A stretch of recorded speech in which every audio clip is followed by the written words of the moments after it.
नमस्कार. माझ्या यूट्यूब चॅनलमध्ये आपल्या सर्वांचे पुन्हा एकदा मनापासून स्वागत आहे. थकीत वेतन देयके अदा करण्यासंदर्भात परिपत्रक निर्गमित.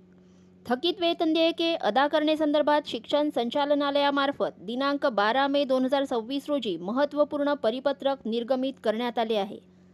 काय आहे परिपत्रकात जाणून घेऊयात सविस्तर. त्यापूर्वी चॅनलला नवीन असाल तर लाईक करायला विसरू नका, सबस्क्राईब करायला विसरू नका, नवीन अपडेट्ससाठी बेल आयकॉनला प्रेस करायला विसरू नका आणि माहिती आवडल्यास आपल्या सहकारी मित्रांना शेअर करायला देखील विसरू नका.